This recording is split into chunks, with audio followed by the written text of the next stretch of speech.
Right triangle trigonometry is going to help us figure out values on the unit circle that are necessarily not with a radius 1 type circle.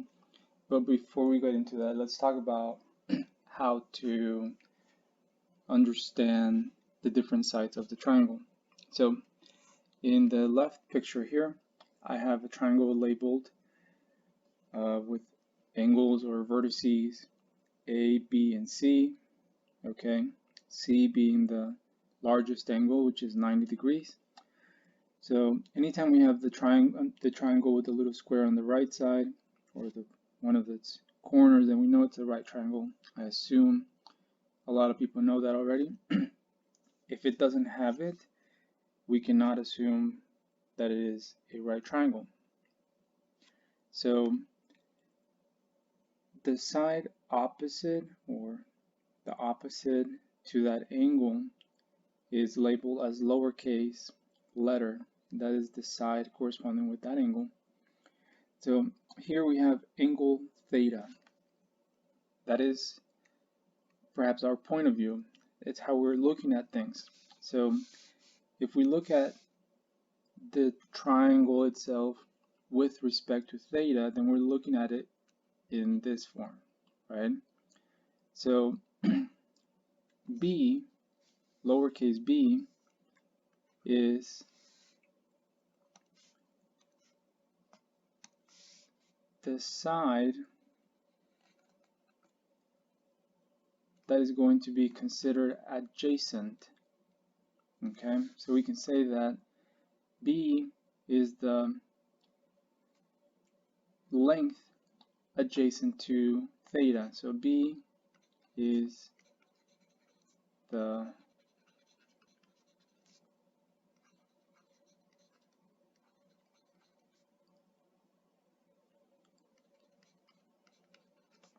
So this is very important, because if you don't know how to read the triangle, then it's going to make things very complicated later on.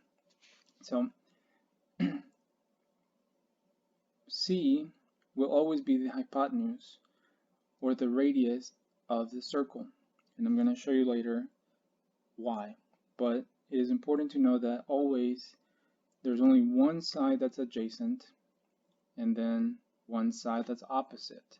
So in our case here, we can say that the opposite is right here, and we're going to say that A is the length opposite to theta, right? So if you look at it, this is opposite to theta, okay? And then B is next to it, adjacent to it.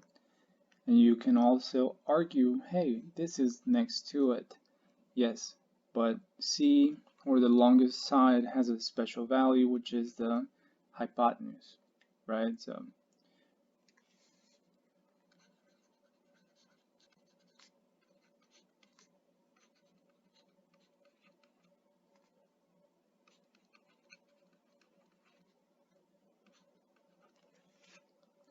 and then we can see the same thing in this triangle here, okay? So if you just want to quickly label things, right? Here's my theta, my angle in question here. Then I can say that this opposite side from it, well, it's called the opposite. Then there's an angle, there's a side here right next to it that's going to be called the adjacent side. And then whatever is left over, which is the longest side, is called the hypotenuse. So those are the three sides of the triangle and how we're going to refer to them. Now we want to talk about where the right triangle fits in with this whole idea of the unit circle. So the idea is that there's a unit circle, and there's a point here. And somehow, to get to it, the angle opens up counterclockwise, and inside of here we have theta. Okay, so what's going to happen is that you can kind of create a line that goes from that point down to the x-axis, and then perhaps create another line that shows you that it goes from here to here,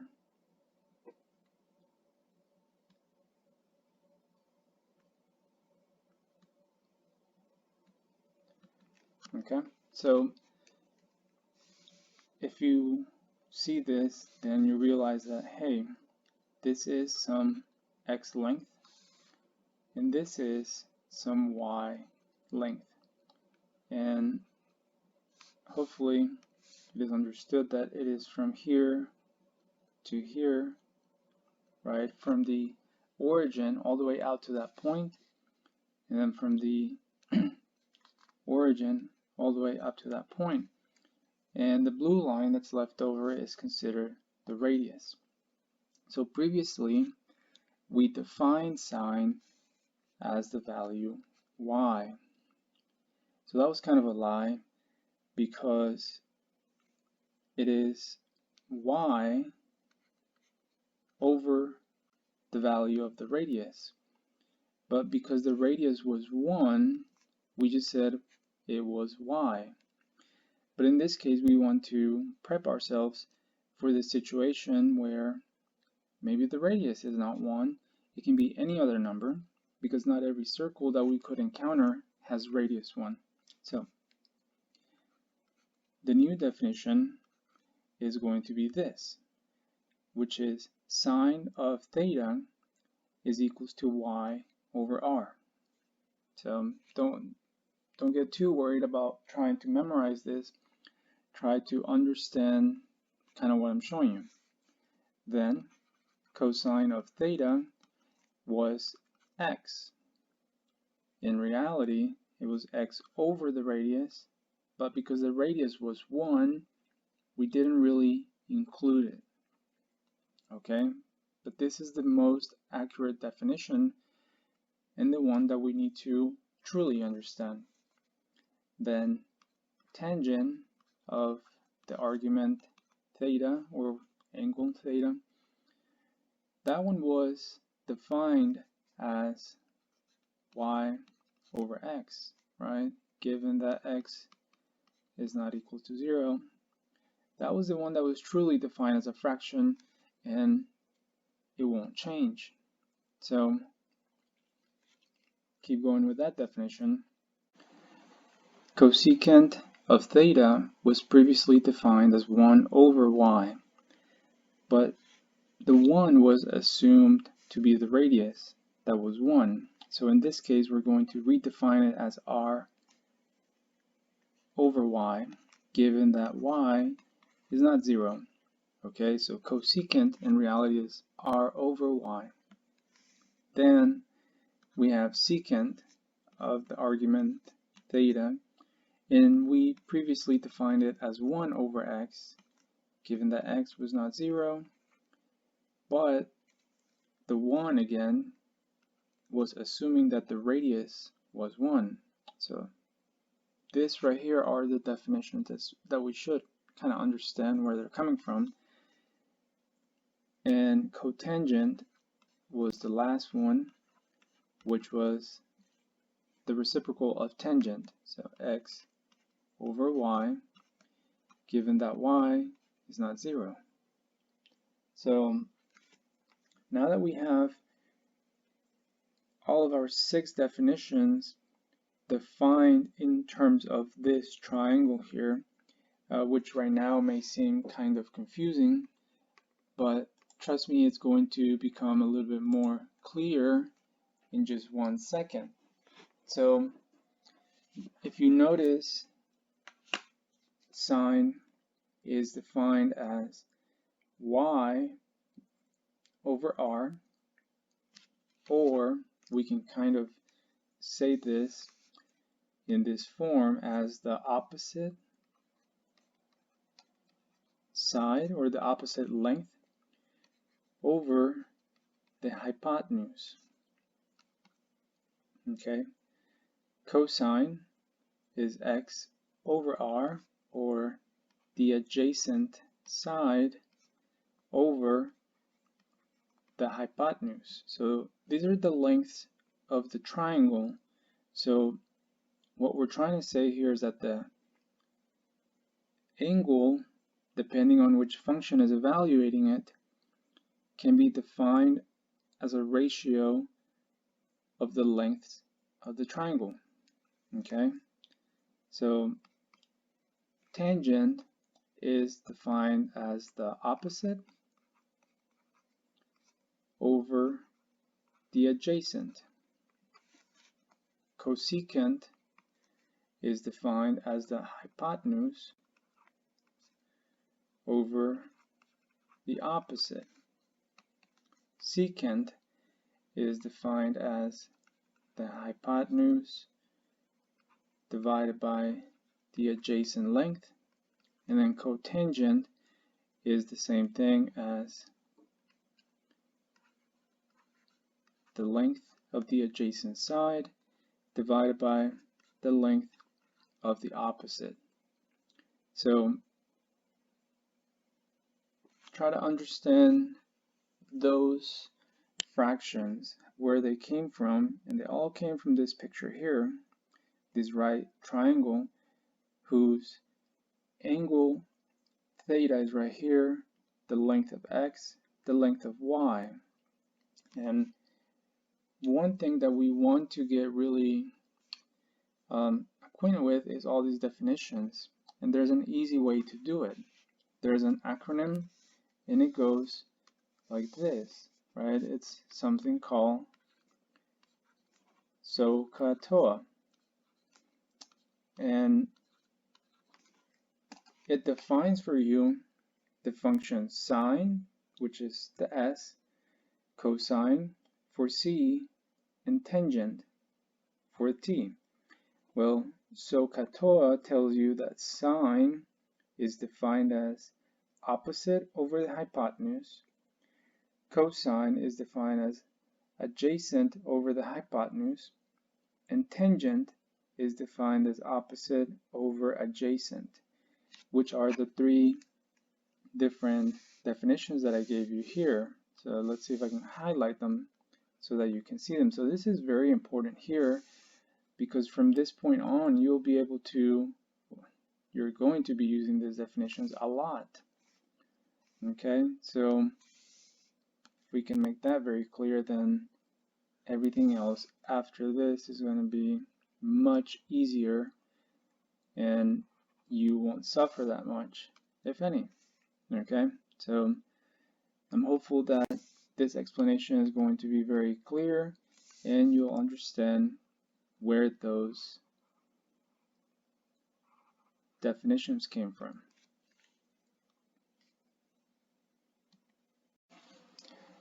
One type of problem that you can expect to see is something like this, where you're given a right triangle with some measurements and you want to figure out the 6 trig functions.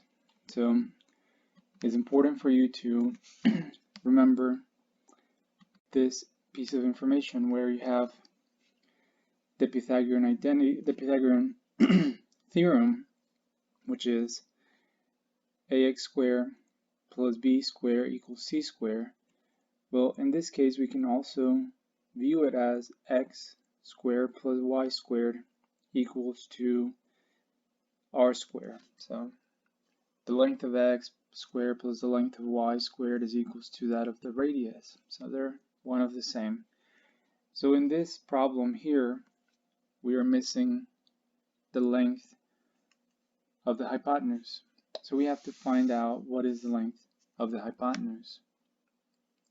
So when we do that, we're going to say 8 squared, since it's one of the legs or the x value, if you want to view it that way. plus 6 squared. That is equal to c squared. So it's important for you to know that everything is squared, every side. So that becomes 64 plus 36 is equals to c squared. 64 plus 36 equals to 100 equals to c squared. But we want the value of c, not c squared, so we're not done. And when we take the square root of both sides, we get plus or minus 10. But we're only going to take the positive value. So that is the missing side. Now, let's go ahead and find out the different values for sine, cosine, tangent, and all of that.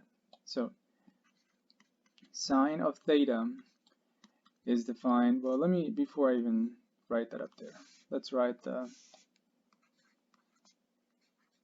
Soh Cah Toa to help us remember how we get sine, cosine, and tangent. So sine of theta is equals to the opposite over the hypotenuse. So the opposite is 6, the hypotenuse is 10, but we have to simplify that as much as we can. So this becomes 3 over 5. That is going to be the final solution, 3/5. Although 6 over 10 is considered a solution, is not the best solution, is not simplified. So if you plug that into the homework or even a test, it will count it wrong. And it's for that reason. Cosine of theta is going to be the adjacent over the hypotenuse. So 8 over 10, which becomes 4/5. Then we have tangent, which is the y value over the x, or opposite over adjacent. So opposite is 6, adjacent is 8, and this becomes 3 over 4. Okay? So those are some of the, I guess you can say, easy ones. Then the reciprocal identities. So cosecant is 1 over y, so we just flip it, 5 over 3. Secant is 1 over x, or the radius over the x value. In this case, it's the adjacent, or 5 over 4.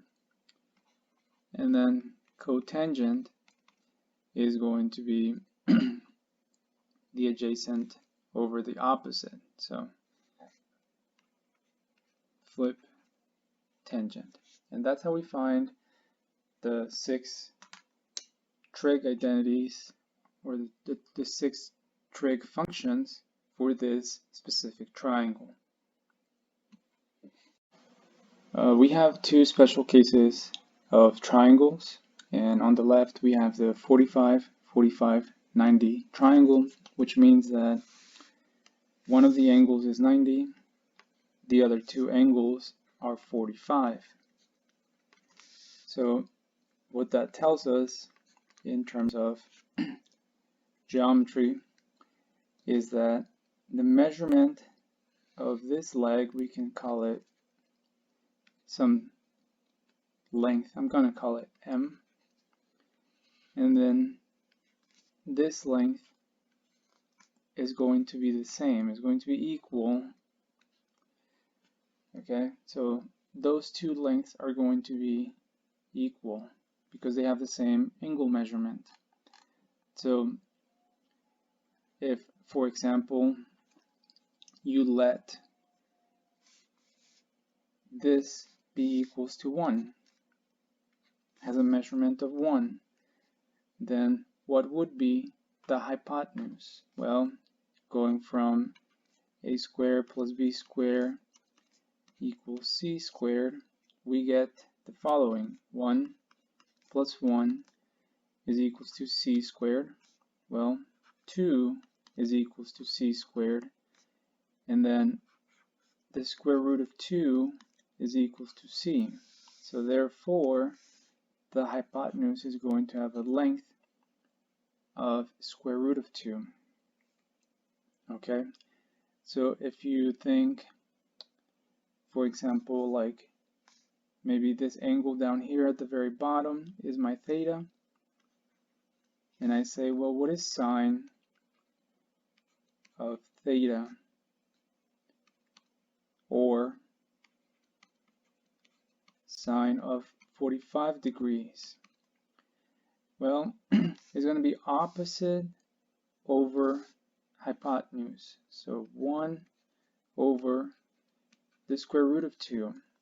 But you have to rationalize the denominator, so you multiply both top and bottom by square root of 2 to get rid of the radical in the denominator, and you get the following.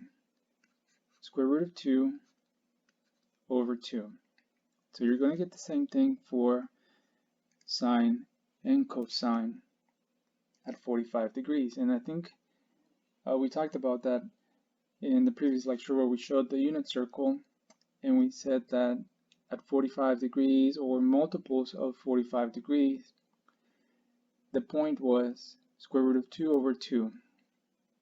And it works out for whenever the radius of the circle is equals to 1. Okay? So that is one way to show how to rationalize and how to get the value at 45 degrees given this condition.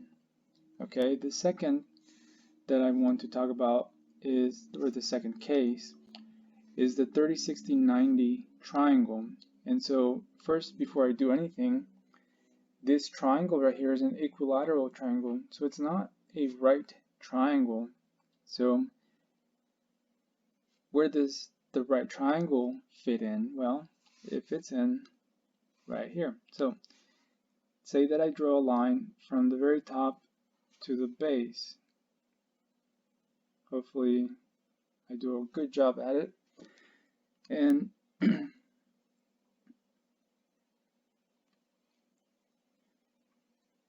it looks something like this. Okay, now you have two triangles.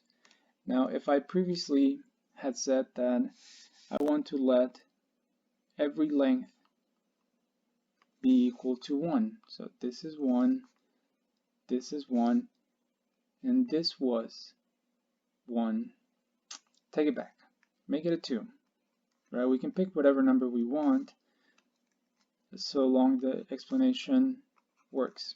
So this whole triangle, every side of it was measured 2, so that now that I break it into two triangles here, the bottom piece is going to be a measurement of 1. Okay, so keep in mind this angle was 60 degrees. This angle up here was 60 as well, but since I broke it in half or bisected it, it is now 30 degrees. And then here is 90 degrees. So that's where the 30, 60, 90 comes from. So now I need to figure out the height. Okay, this measurement right here, which is from the base of the triangle all the way to its highest point. So I need to do Pythagorean Theorem. So I have 1 squared plus h squared is equals to 2 squared. And I'm solving for h. So h squared is equals to 4 minus 1, which is 3. So h is equals to the square root of 3. So, okay. And if, for example, I want to figure out something cosine of 60 degrees, for example. So I'm looking at this angle right here. So cosine was defined as adjacent over hypotenuse. So cosine of 60, we said adjacent over hypotenuse, so 1 over 2. Perfect. Sine of 60 degrees. Sine was defined as the opposite over the hypotenuse. So it would be square root of 3 over 2. Okay? Perhaps we want to figure out tangent of 60 degrees. Tangent was opposite over adjacent. So square root of 3 over 1, or simply square root of 3. So that is just one example as to how to figure out a missing length again, but it's more of the proof of why this is a 45 degree triangle. Its explanation as to where the numbers come from. Square root of 2 over 2 is a number that we're going to see a lot in the unit circle. And then 30, 60, 90 triangle, which we're going to see a lot as well, because these values come up on the unit circle a lot. The next thing that we're going to talk about is cofunctions. And the idea comes from knowing, right, I think everybody knows this, that the angles, or the sum of the angles inside a triangle equal 180, right? So I guess we can say in plain terms that angle 1 plus angle 2 plus angle 3 always equals 180, right? And this is kind of a known thing that you may have heard in geometry a long time ago. And the idea here is that we have one angle being exactly 90 degrees because we're working with right triangles, so that's a given. Then we have one of them that's unknown, one of them that, based on some algebra, is going to be 90 minus whatever theta is, and it has to equal 180. Well, if you simplify this, you see that we have positive theta and negative theta. Those would cancel out. So it will give us 180 degrees right away. But it's more of an explanation really as to where does this cofunction thing come from. So let's go through some definitions for cofunctions. And this symbolizes some kind of equality. So when we talk about the identities, this is what we mean. They're complementary to each other. So sine of angle theta has the same value as cosine of 90 minus that value of theta. So those two are equal. Then we have tangent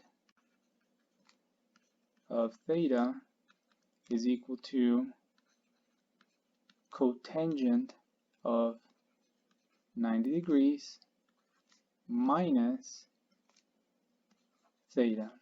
Okay, so sine and cosine are cofunctions. That's the idea. And how do you figure it out? Well, you say, I want to find the cofunction of sine of whatever angle. Well, it's going to be the same as cosine of 90 minus that angle. Then we have secant of theta is going to be equal to cosecant of 90 minus theta. Okay. Then we have the opposite, right? So sine and cosine are cofunctions of each other. Well, cosine of some angle theta is equal to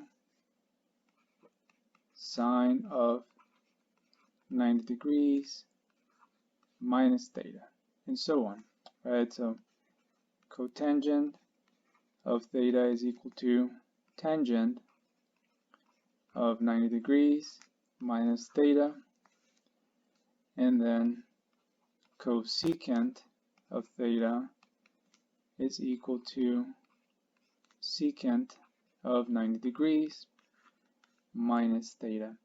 So notice how I've defined all of them in terms of degrees, but if you are working in radians, so if the angle theta is in radians, what you want to do is replace 90 degrees with pi over 2. Right? 90 degrees is equivalent to pi over 2 in terms of radians. Okay?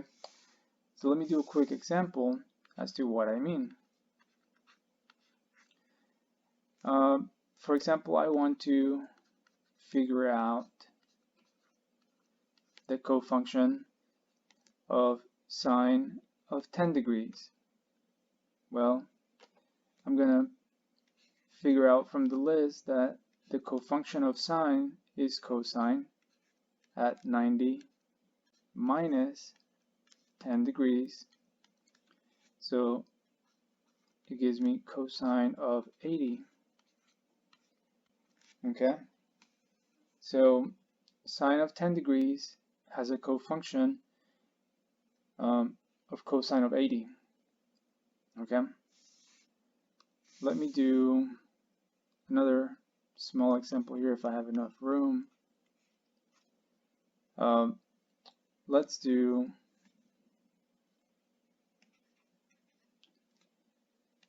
secant of something like pi over 3. Okay, so I want to figure out the cofunction of secant pi over 3. Well, the cofunction is cosecant, but instead of 90 degrees, I'm going to use pi over 2. So pi over 2 minus pi over 3. Well, I need to subtract those, so I need to get common denominators.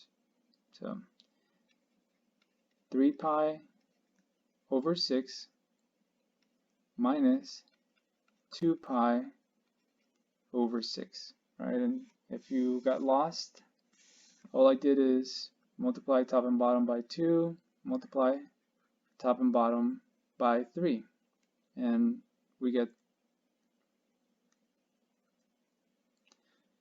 this expression here, right? So then when we subtract, we get cosecant of pi over 6. So the cofunction of secant pi over 3 is cosecant pi over 6.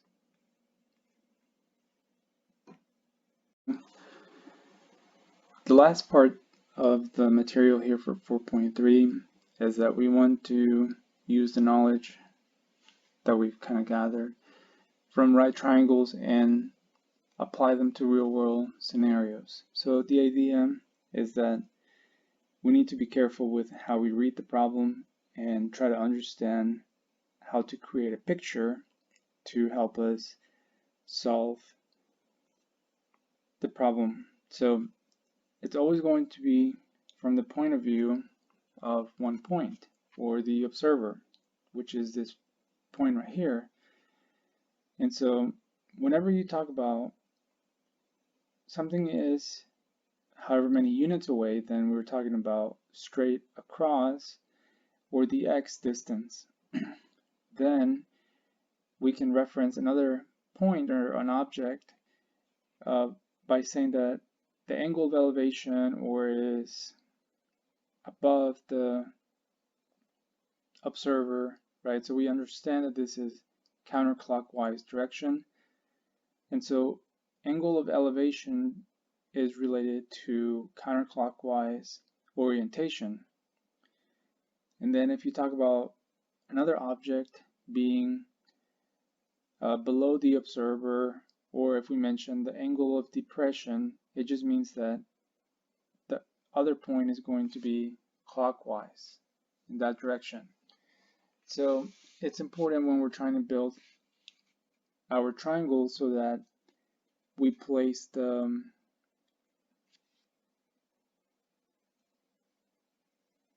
lengths, right, of either the opposite or the adjacent in the correct direction with regards to the problem.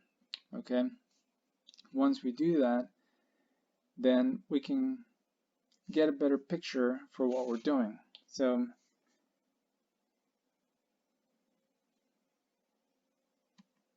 let's do an example here to understand what we're talking about with the whole angle of elevation and depression thing. So it says that at a certain time of day, the angle of elevation of the sun is 40 degrees. To the nearest foot, find the height of a tree whose shadow is 35 feet long. So what you want to do is create some kind of picture, right? So perhaps it doesn't have to be the most artistic thing ever, but at least it gives you an idea as to what's going on. Okay, so here's a tree, and perhaps we can say that the sun is up here. Now, the way it's shining on it, it makes a shadow, right? And the shadow is somewhere over here. Now, there is no observer here, but it does say that the elevation of the sun is 40 degrees. Well, what you want to do is understand that this is kind of the shape that it makes, right? So the light comes from here, and so we assume that this makes a right triangle. Well, here's my angle of elevation, which is 40. I know that the shadow is 35. No. Yes. The shadow is 35 feet long. And we're trying to figure out the height of the tree, which is right here. Okay? So we need to use the Soh Cah Toa idea and think, okay, which pieces of information do I have? Well, I don't have the hypotenuse, so I cannot use sine or cosine. Can I use tangent? Tangent is defined as the opposite over the adjacent, and I have one of the two pieces. So let's go ahead and rewrite what is tangent. Tangent of an angle is equals to the opposite over the adjacent. Okay? Now, this is a little bit different than the previous problems that we've done, because in this case, I do have the angle. The angle is 40. And so that is equal to h over 35. And by doing some algebra, I multiply the 35 to the other side, and I have 35 times tangent of 40 degrees, and that is equal to the height. So if you plug that into your calculator, and you have your calculator for degrees, then you're going to get the height to be about 29.368 feet tall. Okay, and that's kind of how we need to think when trying to solve these word problems. We need to make a picture. We need to see which function better describes the situation, and so we have to solve for the missing value.